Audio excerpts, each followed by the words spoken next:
What you don't know can hurt you, and what you do know can set you free. That's why we interview subject matter experts for your small to medium-sized business and personal finances. Because knowledge is power, but experience is everything.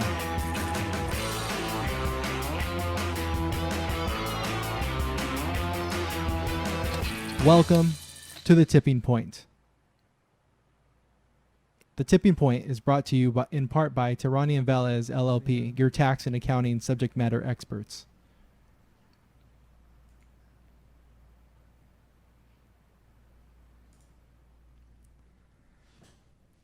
Welcome to the show, everybody. I'm your host, Gabriel Velez. Our guest today is Tom Hobbs.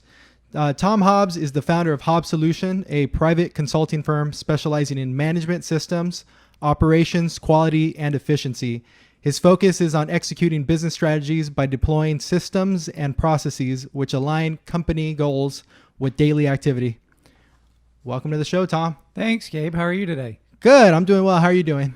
I cannot complain. Every day is a fantastic day. Awesome. Yeah. Today's well, thank you for filling in. We had somebody else scheduled and we had to switch it out last second, but I tell everybody I'm a great number two. Well, we would have had you scheduled at some point anyway, so. No, what I mean by that, though, is you have CEOs of companies and then you have get-it-doners in companies. Okay. I'm the get-it-doner.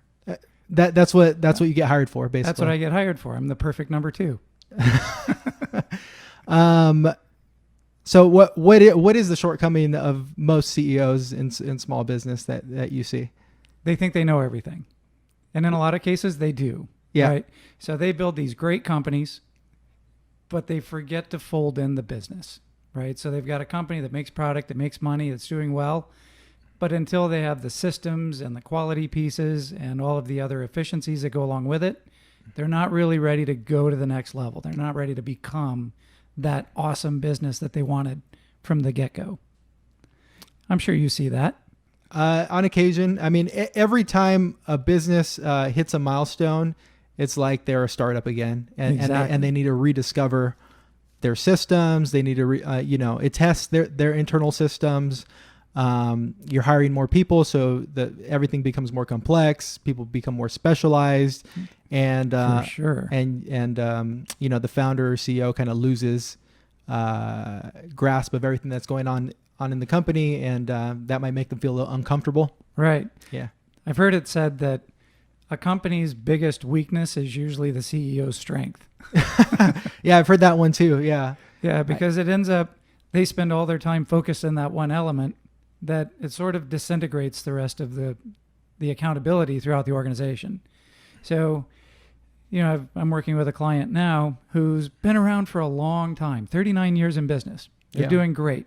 He's built a wonderful job for himself, but he can't step away from it. The business won't run itself without him there every day. And that's part of the challenge that these CEOs have. They build this great company. It works great for them. They put $300,000 a year in their pocket. That's awesome. But it's not passive income. Yeah. It's actually a paycheck. So the way you get away from that is by putting in systems. There's tons of books that go into systems. Mm-hmm. They give you all of this wonderful architecture to build around your business, but there aren't any tentacles that go down inside your business from the books. Mm. And that's one of the challenge when you go to the library to build your business, right? Yeah. And it's back to the case of this one owner. He's got a team of people that have been with him for, doing quick math, my calculator's a little rusty today, so I'll go to the abacus. 20 years, 25 years. So they're going back to 1998 techniques that they're trying to apply in 2019. Yeah, outdated techniques. Outdated efficiencies, outdated techniques. Ooh, wow. Yeah. It's noisy down there. Yeah, that's real wood. Quality. Yes, this is all about quality. This is all about quality. So, all right, you're talking about a particular CEO or a founder, president of a company. Right. I think there's different types of CEOs. There are. There's the Elon Musks who can do it, right? They really run two businesses at the same time. Yeah. But how are the Teslas doing on efficiencies? I'd have to say they're still a little behind, right? But then you also have SpaceX. They're planning a trip to Mars. I think they're going to be to Mars faster than Tesla matches its outputs with needs. Yeah. Right. So they're both different models, same CEO, but they have similarities in that high-powered, high-functioning CEO is driving things down the system, right? So in my business planning strategies, I like to do a similar type of concept. This is where we want the business to be. We drill that down into stuff that you got to do today, right? Because if you're not doing it today, there's no way you're ever going to reach it.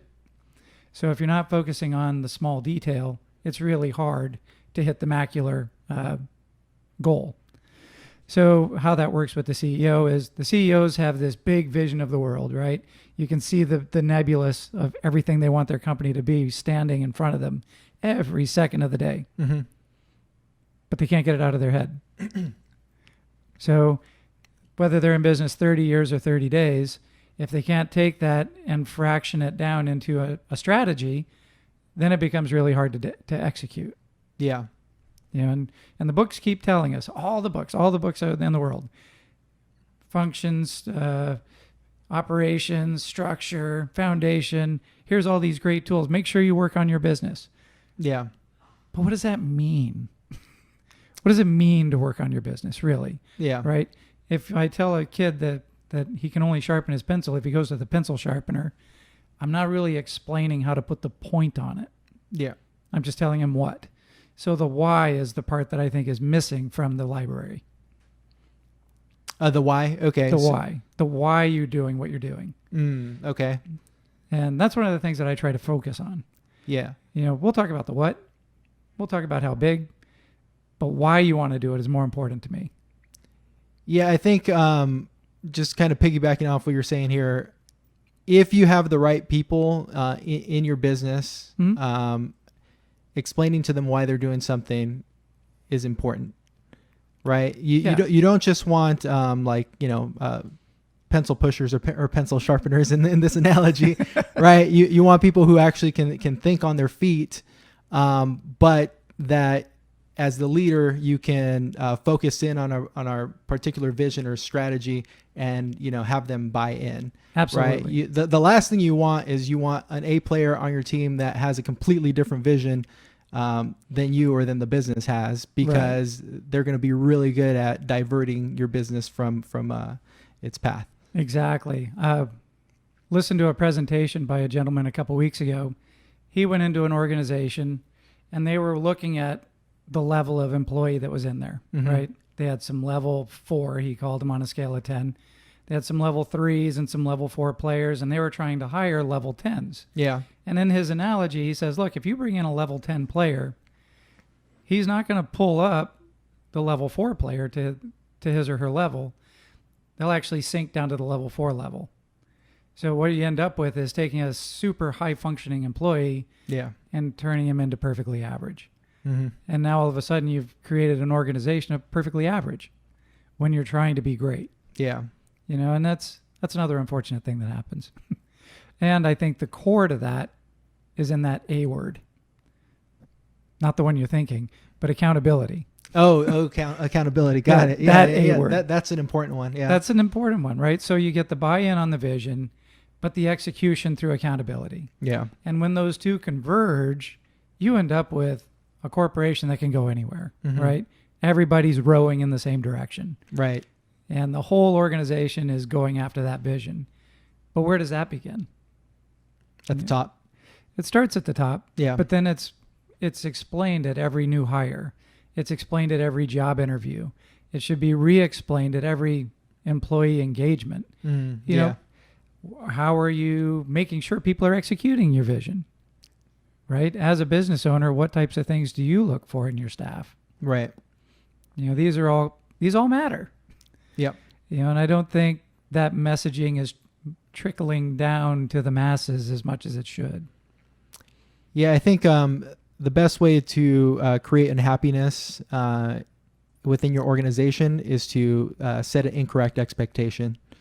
So setting the real expectations and being honest with new hires, and telling them what their day-to-day life is really going to be like. Don't try and sell somebody because you think that they're going to make or break your organization, or they're going to come in and they're going to fix all your problems. Right. They're not, especially as the CEO of a company, or the visionary president of a company. That's where that self-awareness piece comes in, really. Yeah. Right. And that's where, stepping back a minute, evaluate this. The working on the business piece is a lot of self-reflection for a solopreneur. It's company reflection for an organization. It's strategy sessions. It's thinking about where are we going to be in 5 years? If this is where we want to be, what are our milestones? Yeah. And it's a process. Everything's process driven. But the original question was, what challenges, I think it was something along the lines of, what challenges do most CEOs face? And I think it's taking the time to analyze is probably the biggest challenge. Yeah. They're looking at their financial statements and saying, wow, we're doing great, right? But are they analyzing the organization? Are they grading the staff? Are they saying to everybody, hey, you know what? You're doing a good job, but if you made 1, 2, 3 adjustments, you could be doing a great job. Yeah. And then incentivize it around meeting expectations. Incentivizing doesn't necessarily mean paying more all the time. Yeah. That's just one thing. There's great value in working remotely a day a month, having an extra day to go play with your kids. Maybe send the family out to dinner. Who knows? Yeah. Everybody's creative enough to come up with an incentive. And not all incentives are created equal. Yeah, I think focusing on results rather than it depends on the culture, and it depends on if it's going to affect your end user, your client, and your customer. Right. But clocking in at 8:59 every day isn't as important as meeting deadlines and executing with quality and efficiency. Right? Yeah. It's like prioritizing the problems. I think there's a saying in the South that when you're in the swamp, you don't worry about the flies around your face if you got an alligator chomping on your leg, right? So that's funny. Yeah. So handle the alligator first, then let's worry about the gnats and the mosquitoes. Yeah, and Stephen Covey addresses prioritizing your to-dos heavily in his classic novel. How many people have actually read The 7 Habits, I wonder? I don't know. I haven't read that one yet, so I'll put it on my list. Yeah, well, audiobook it. Yeah. But buy the actual book because there's tons of really cool figures and pictures. Yeah. So that one's actually a good one to have in print. But if you're doing all your most important things first thing in the day, then you get through your flies as you go on, right? But those first couple of things really should align with your biggest goals. Yeah. And there's a lot of people that talk about work-life balance. Personally, I don't think there is such a thing. Yeah. In the solopreneur world, the business owner world, work and life are the same 4-letter words. Right. Well, it depends on the person, because people have different definitions for it. I think most people's definition of work-life balance is slacking off. I don't think there's ever a slacking off toward on the path to success, though, is there? Well, there's downtime. I mean, that's where that self-awareness versus self-deception, true, comes in. So. True. There's a tool for that. Yeah. There's always a tool. But no, where I'm taking this is your personal goals as a business owner are going to be very closely tied to your company goals, right? So if you have a revenue goal, it's being fed by your company goal. Yep. If you have a work desire to be able to work remotely, that's going to tie directly to your company goal, right? Building up an organization that works without you. So that's where I say the work-life balance myth in goal setting is blurry. That's a good point you're making. Because at the end of the day, it's dark. At the end of the day, it's dark.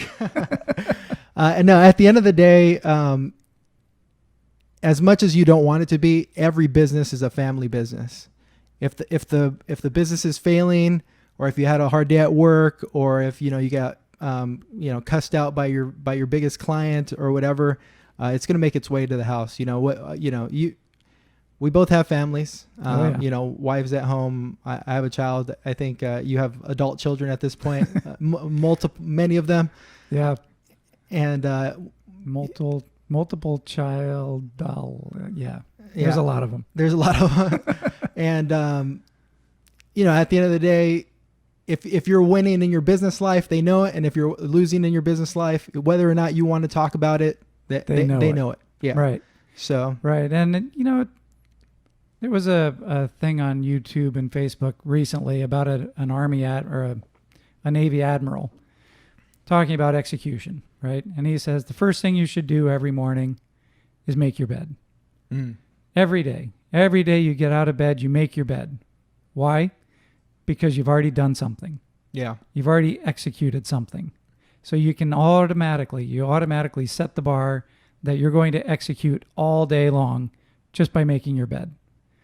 And Jim Clear actually talks about making small adjustments to your life in Atomic Habits, making micro adjustments. We hear that title, Atomic Habits, and we think nuclear, right? We're going to make all these massively huge, explosive changes. Mm-hmm. But it's exactly the opposite. He's actually talking about atomic as the smallest atom. So you're making micro adjustments across your entire life.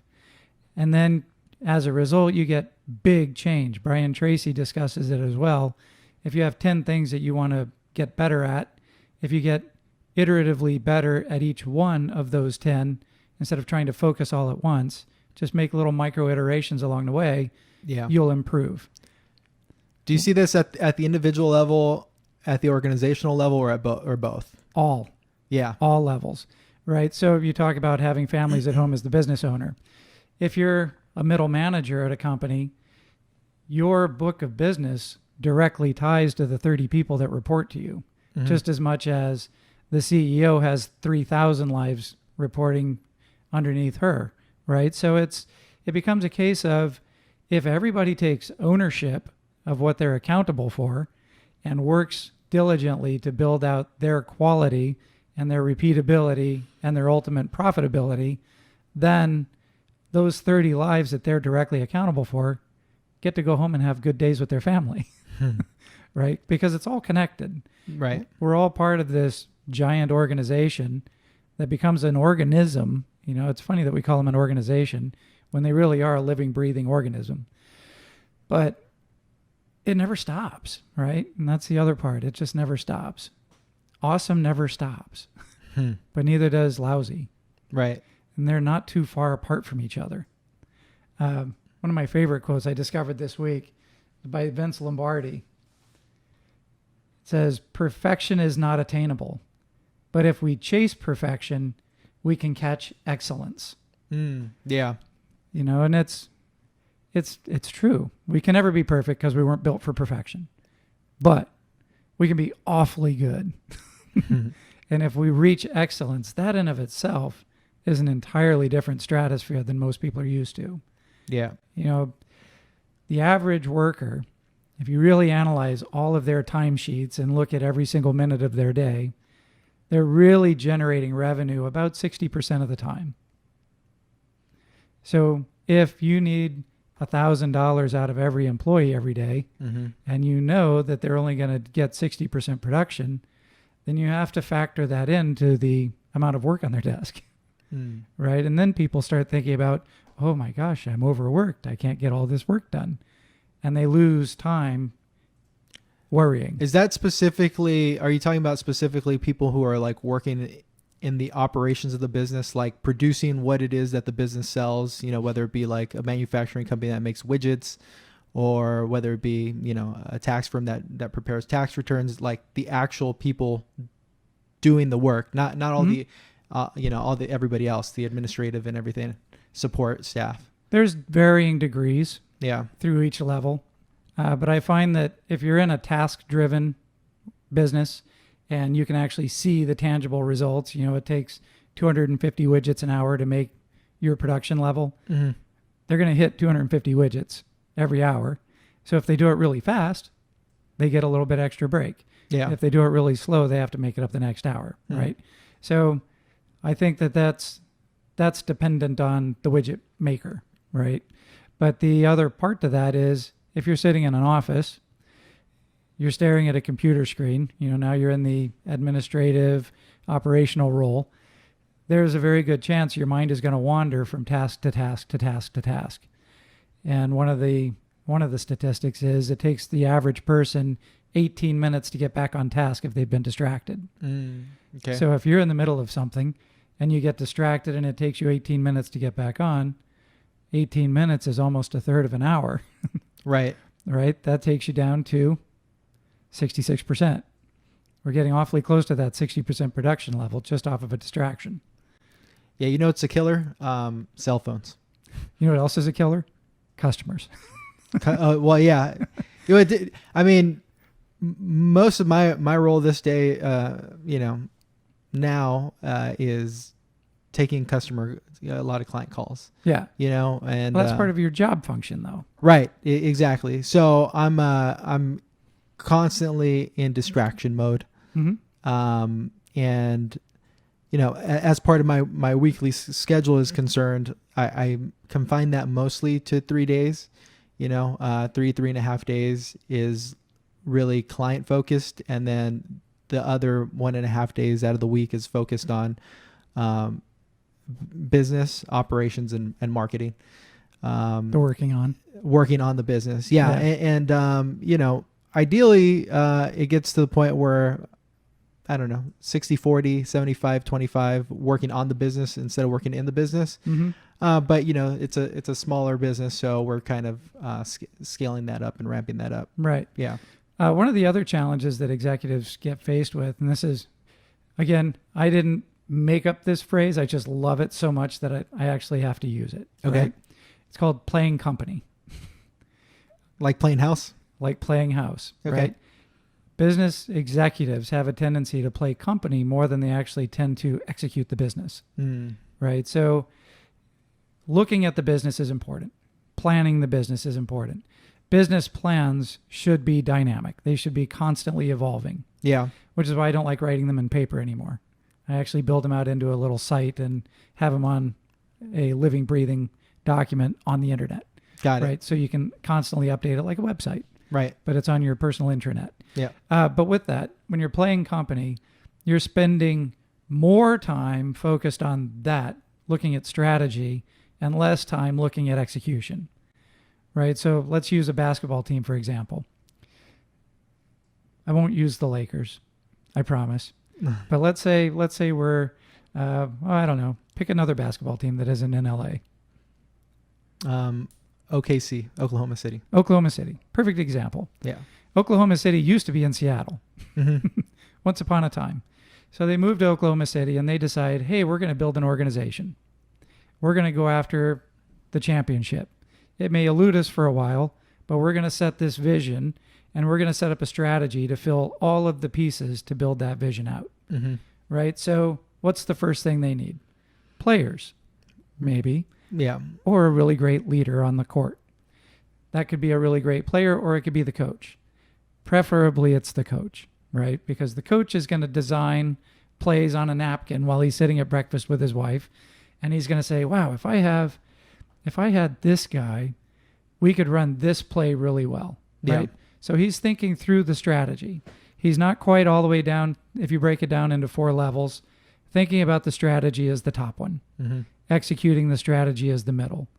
Planning the strategy is in the second position. And then filling the strategy so it's executable is step 3, right? Okay. Yeah. So if we were to put elevations on it, 100,000 foot, 50,000 foot, 25,000 foot, 10,000 foot. Yeah. Okay. So you can picture the mountain.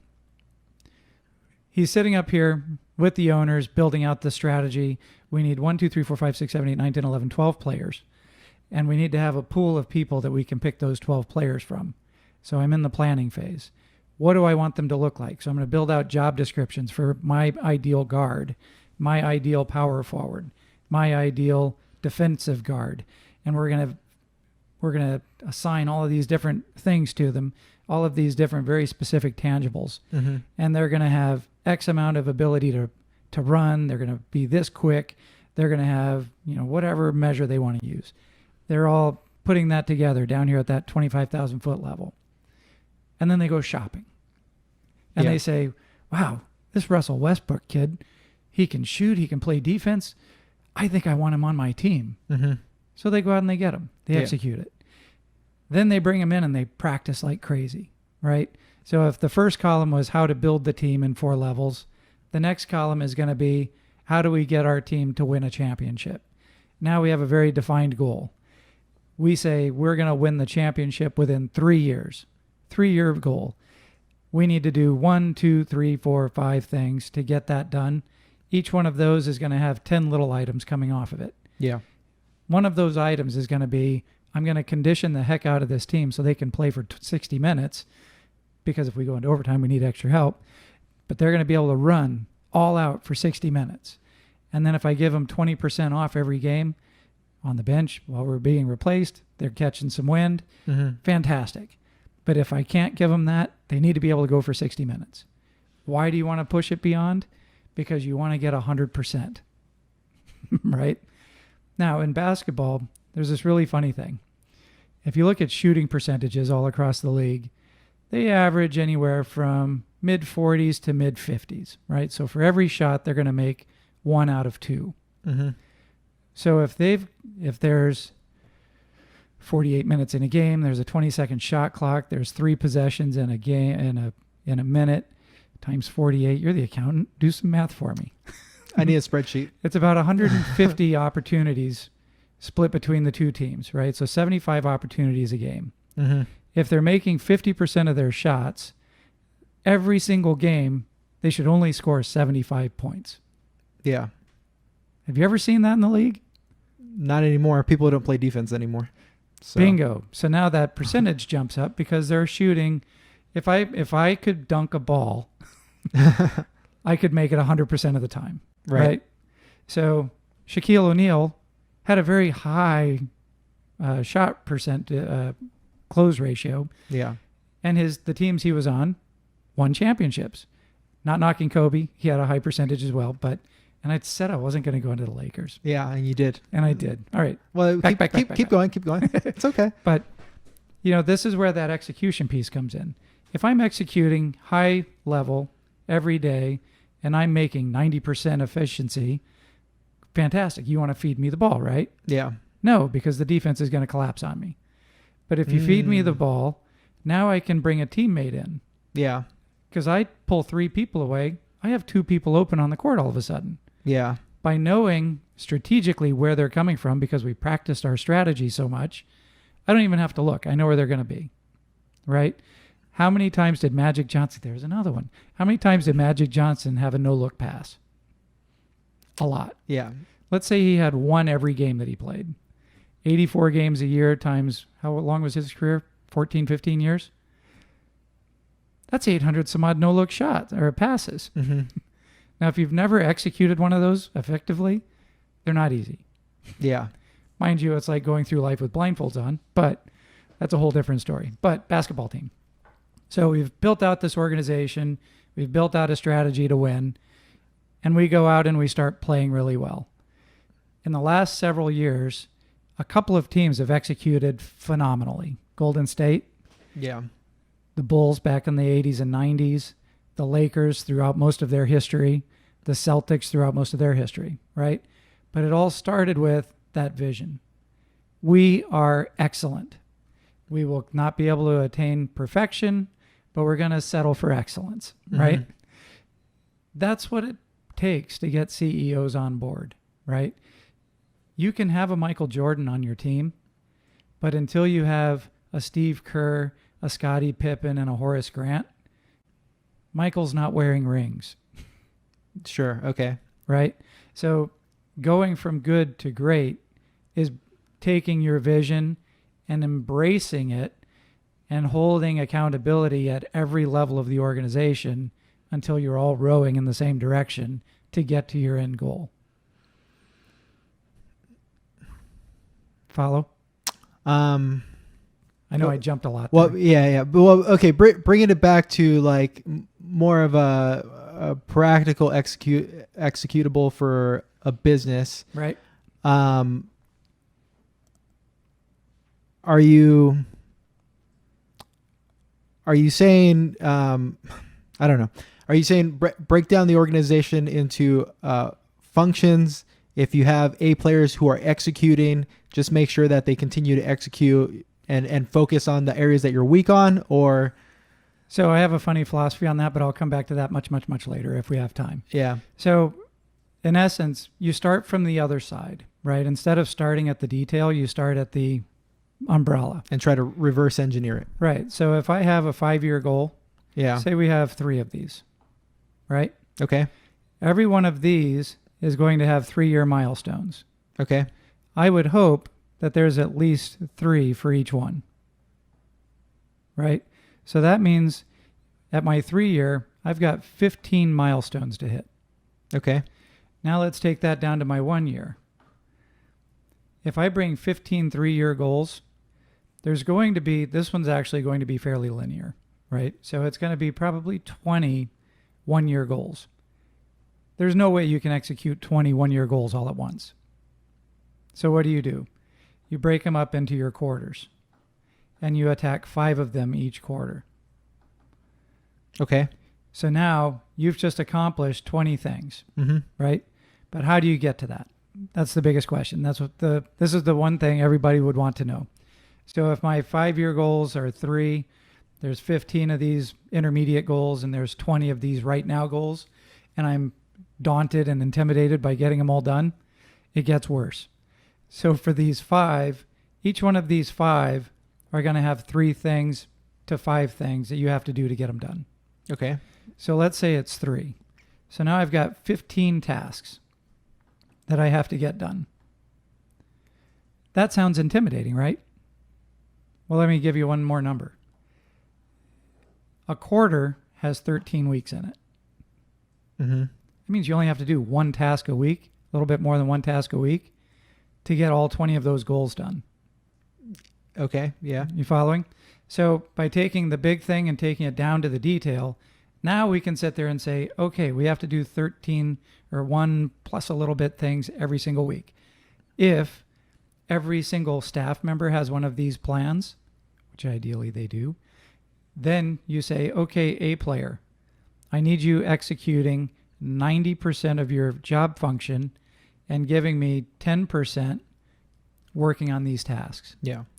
B player, I need you working 90% of your job function and 10% working on these tasks. C player, I need you doing 100% job function and 10% working on these tasks, because if you don't, you're below the line and I might have to replace you. Yeah. Right? And then you're also going to have a line for these B players, because you don't want to have people that aren't meeting their full output, right? And it's not just tasks. It's not just work. It's, if I sit there and I grade somebody and I say, wow, you're working in something that you're really good at, but you seem really great over here at this other thing. Have you ever considered that? And they look at you funny like, no. What would it look like, right? So introducing people to new concepts, you find out that they actually have strengths that they didn't realize they had. This is something you'll find as you're raising your little one, right? Because you've already looked into her eyes and you can see something there, right? You see traits. You see some deeply embedded potential habits that are already starting to form. But there's also these really awesome values that people are born with innately. We're born innocent. We're born excited to be part of the world. We're born happy. Sometimes we get a little bellyache. Sometimes we have a wet diaper, whatever, and that makes us a little mad. But anger and fear are actually learned traits. So if you can tap back into people's original being, their happiness and their drive and their values and their motivations, then you find a staff of A players, even if you had a staff of Bs before, because you're tapping their untapped potential. Yeah. Well, what you're talking about is figuring out, is this the right person in the wrong seat? and then moving them into the right seat. There's Gino's thing. Yeah, I like that. Yeah. Gino Wickman talked heavily about that. Yeah. And it is a bit of that. Yeah. Yeah. But there's also people who are in the right seat, but they don't quite have all the right tools in their toolbox yet. Right? So when you came into accounting, you weren't ready to run a business, but you were a good accountant. Mm-hmm. And your talents were seen and recognized, and they helped you learn the rest of it along the way. They put you into a direction so that you would actually glean the knowledge that you needed to become the owner of a firm. But when you showed up on day one, you didn't have that. Yeah. Right? Funny story about this. I was working in Minnesota at one point. I was in a lot of states for a couple years. I walked out into the production floor, day one on the job, and I'm like, oh, cool. It's all exciting. This is fun. Then the plant manager comes up to me and says, by the way, we're putting an employee on your floor who's been a bit of a problem employee in the company. This is the guy. If he doesn't work out in your department, it's terrible for him, but he's going to have to be gone. And I'm like, fantastic. Yeah. I've just moved to Minnesota, day one, problem child. Okay, fantastic. 8 o'clock, they all punch in. I pull Joe, that may or may not be his real name. Yeah. I pull Joe into my office and I say, Joe, I have no idea who you are. I know nothing about you. I've got 2 sentences on you from the plant manager. You have a clean slate. I'm going to give you an opportunity. Mm-hmm. If you follow what I give you and you take all of this in, you digest it, I will help you grow into the best employee on this floor. Is that something that would interest you? And he says, oh, yeah, I'd love that. I said, all right, it starts today. Today you have a clean slate. You know, like when you have the Etch-a-Sketch and you shake it out. Sure. I shook out Joe Drake as an Etch-a-Sketch that day. That may or may not be his real name. And I said, all right, Joe, let's get to work. 6 months later, he had already grown from being a problem employee to being a valued employee. 6 months after that, he was the best employee on the floor. He was cross-trained in all the departments, even though he'd worked in them at various points, but he was respected by the team. So even though he was considered a C player by one manager, he really just needed to have his A player cultivated. That cultivation process is an accountability piece of a manager. Every employee has potential, but you also have to know when to cut bait. If they show no signs of moving up the C level to the B level, fire fast. Yeah. I think you're right. I think most people have a decent amount of potential.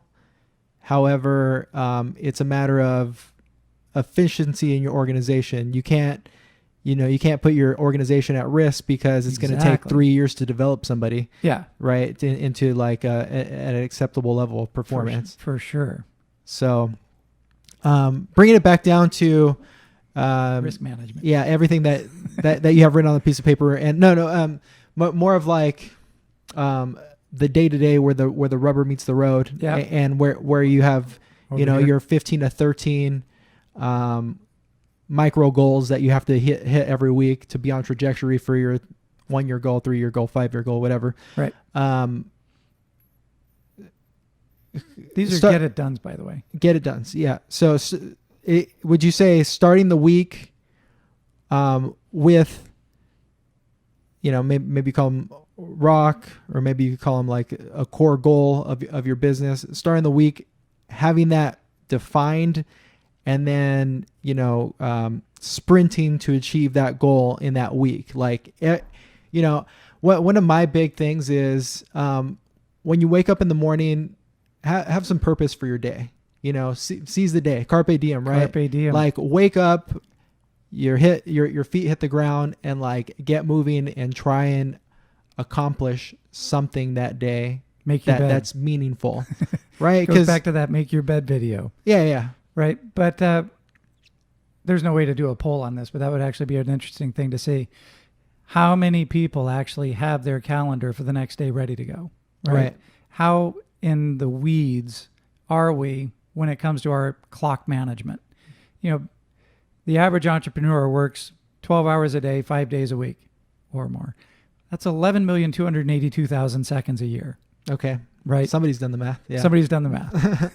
11,282,000 seconds. If you made 10 cents a second, would you make sure you worked all 11,282,000 of those to become a millionaire? Yeah. I mean, you're working anyways. It's just a matter of what it is you're working on. Right. But if you're only working 60%, that 11 million is all of a sudden 6 million. Yeah. Right. So if you're only doing 6 million now and you're getting 10 cents a minute, now you've just cut your income potential down to 600,000. Mm-hmm. Right. So maximizing your time is critical. It is critical. Setting a plan, critical. A business plan is really just a strategy waiting to happen. But a day plan is a strategy on the verge of happening, right? It's tomorrow or it's right now. My calendar today, I actually looked at it this morning. I was like, one of my big goals, I actually wrote it right here. You can see it. Big goal of the day, be on time to all appointments. Yeah. Right? So when I've got meetings that are 10 minutes apart, but they're on the hour every hour, means I got to cut something a little short, but I know it going in. I can communicate it going in and saying, hey, Gabe, I love being on your podcast, but I got to leave in 15 minutes. Right. Right? So it's knowing how to manage your time to maximize your 11,282,000 seconds. Mm-hmm. So the question then becomes, if I have this one task that I absolutely have to do, and it's supposed to take up 10% of my week, how do I still get all my work done? Right? That should be everybody's biggest question. This is where that 18-minute distraction relapse thing comes back into play. If you can minimize how much time it takes to get from distraction back on task, you've just picked up extra time, right? So if it's 18 minutes, but you can cut it to 9 or cut it to 1, let's even go with 3. 3 is easy math. So you've taken back another 75% of that dead time, right? It's actually a little more than that, but who cares? I think it's actually 16.5. So it would be 83.5%. But if you've taken that back and you've picked up 15 extra minutes to get stuff done across a 12-hour day, not an 8-hour day, but across a 12-hour day, that ends up being 15 times 12 for 3 extra hours that you're working. Mm-hmm. You're not in distraction mode. If you can't get this 10% done in that amount of time, there's a much bigger problem at play, right? So then we would have to take a look at, what is that problem? What is keeping that person from being effective? And having a conversation. You know, the number one thing that ends up happening in organizations, this is the poison that every organization falls into, is they stop communicating, Mm-hmm. right? They sit in their room and they start gossiping, right? Oh, did you see what Sally did? I can't believe she didn't get that done. Oh my God, right? Mm-hmm. And all of a sudden we're politicking behind the scenes, because what are we doing? We're cutting her legs off when she's over there slugging her guts off to try to accomplish her 90%, because that's the most important thing she's been told, right? So it's, yeah, I've got to get my revenue so my family can eat.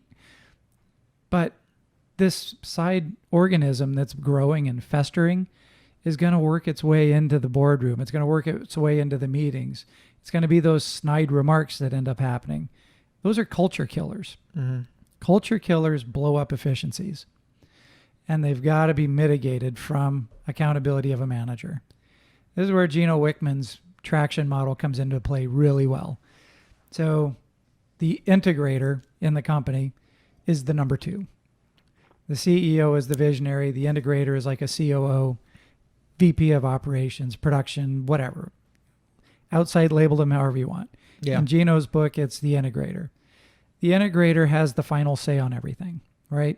So in meetings, everybody gets to voice an opinion, but it's not meant to be a voice the opinion and then say it again and say it again and say it again and culture kill.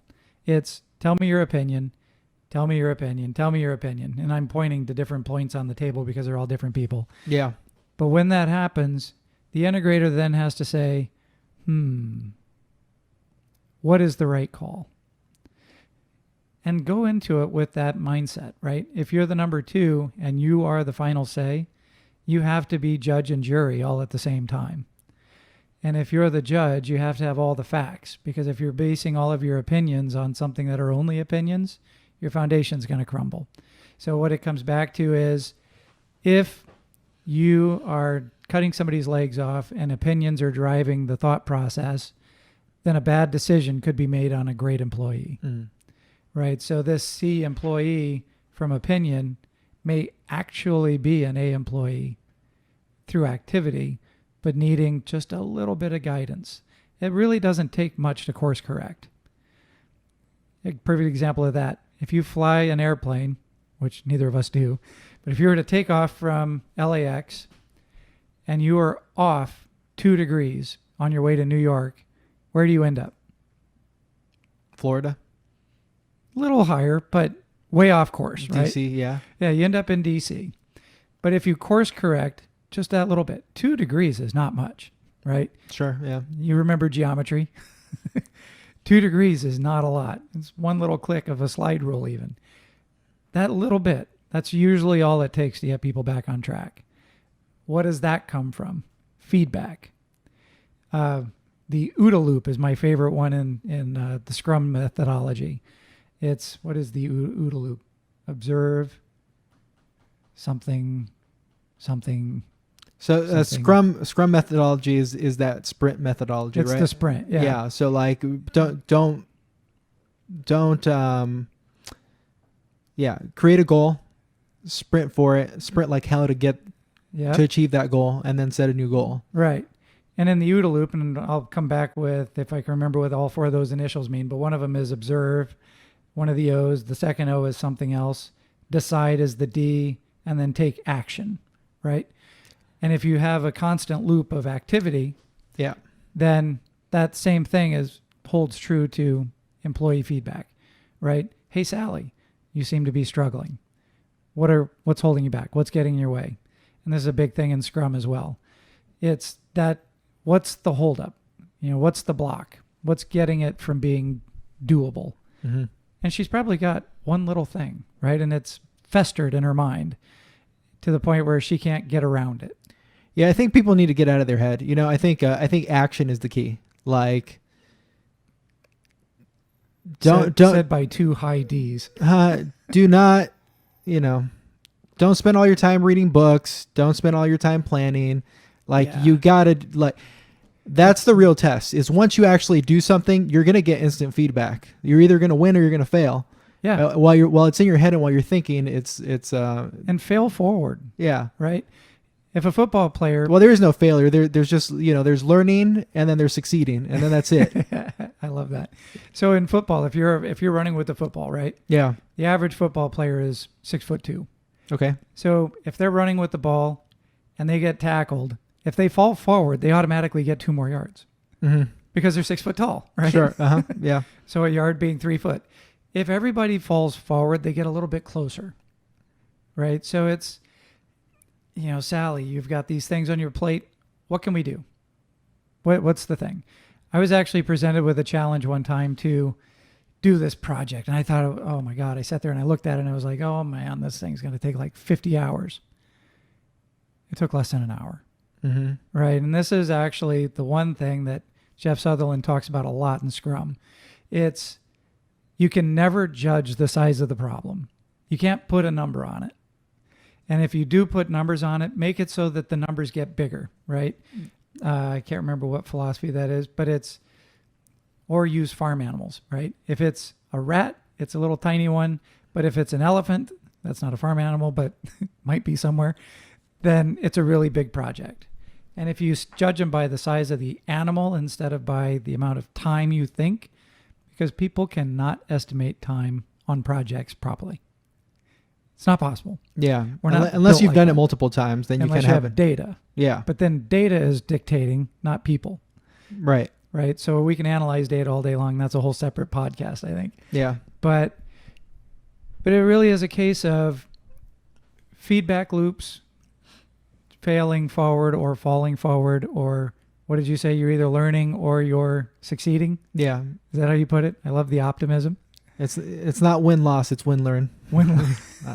I just came up with that. It's not win loss. I'm sure somebody else has come up with it, but I don't know. I haven't heard that one. Yeah, win learn, not win loss. Okay. It's win. There you go. learn. If not, just give me credit for it. Well, we have record that you said it Yeah, for the first time. So make sure you on record the it. 20th of September 2019. Yeah, so. make sure you get that one trademarked quick. Yeah. It's not win loss. But winning is the key to all entrepreneur success. Mm-hmm. So winning through the 11,282,000 seconds, winning through every day, winning on your calendar, winning in your operation, winning in your repeatability, not just your doability. Yeah. That one might be mine. Because it's a rinse repeat process. What we do is not unique. What we do is special and unique. Well, sometimes. Different topic, different day. But I think what it comes down to is true success as a business owner is by building up a team of people that will challenge you and believe with you and row the ship forward at the same direction as you and tell you when we need to course correct. Mm-hmm. And then the humility of the entrepreneur to say, maybe my opinion wasn't the right one. Mm. Because they still need to be humble, even though they're dominating the world. Right. So there you have it. Those are my thoughts. Awesome. How much time do we have left? Let's see. I think we're at like 50 minutes. Well, you got to leave by 11, right? It's 10:41 right now. 10:41 right now. Or you got to leave by 10:50. Need to leave by at least 10:50. 10:50, 10:55. I'm literally going to Panini Kebab. Got it. Maybe it's not. I think it's the restaurant. Does this conversation edit out? No, it doesn't. It's live. So there's no editing. Nice. Did you have any other questions to finish us off? I'll answer them in one sentence or less. So most of the conversation we've talked about, like right now, it sounds like a CEO that hires you. What are they getting? Are they getting somebody that's going to coach them through meetings? I know there are different facets to your business. One of which is like helping with like documentation of processes, like ISO type stuff, and then there's the more of the strategy and execution side that you're helping the CEO and the CEO work through. Mm-hmm. Is it like coaching? Is it you're actually sitting in the meeting helping them row the boat until they're up to speed? Is it micromanaging the CEO? What is it? All of the above. Yeah. That was my one sentence or less. No, so it depends on what the need is. Yeah. If the need is I'm having a hard time executing my goals, then I'm going to set up the plan for them to execute it on a daily basis. Mm-hmm. If the hard thing is I can't get my quality dialed in, then we're going to set up processes to dial in their quality. If it's just getting everybody working towards a common goal, then we're going to work on the strategy around that. But it's what it comes down to is I'm the CEO of my own little consulting firm, right? I'm the chief executionist operator. Mm-hmm. Because most people have a great strategy, but they just don't quite know how to execute it yet. Everybody can have a dream, but the only way you realize your dream is in action. So I help them get down to the action. That's what they hire me to do. Got it. Yeah. Get out of your own way. Get out of your way. And do what it is you need to do to. There is no win. such thing as a roadblock. Yeah. There's a bridge or there's a bridge to be built. Got it. All right. That kind of goes with there's no win and loss. Win, learn. Win, learn.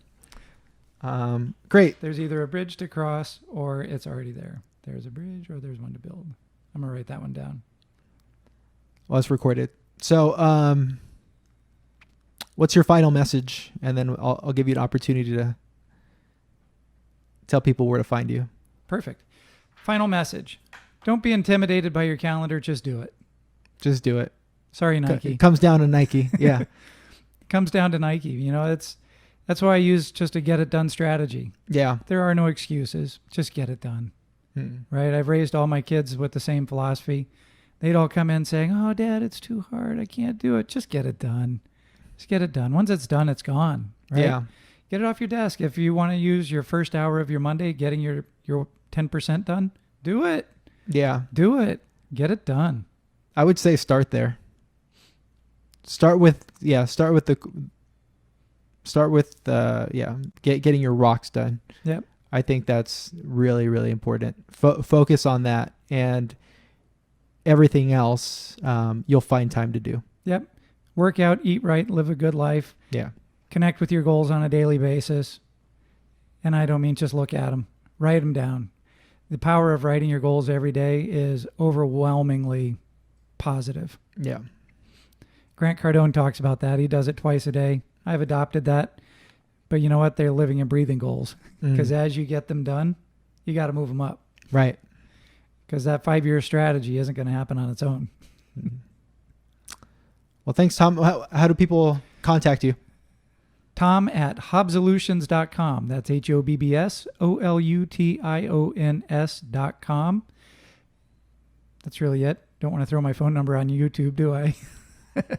No is the answer. Okay. But Tom, T-O-M, at HOBBSOLUTIONS.com. You can also find me on LinkedIn. Awesome. Thanks, Tom. Thanks, Gabe. Appreciate your time. This was fun.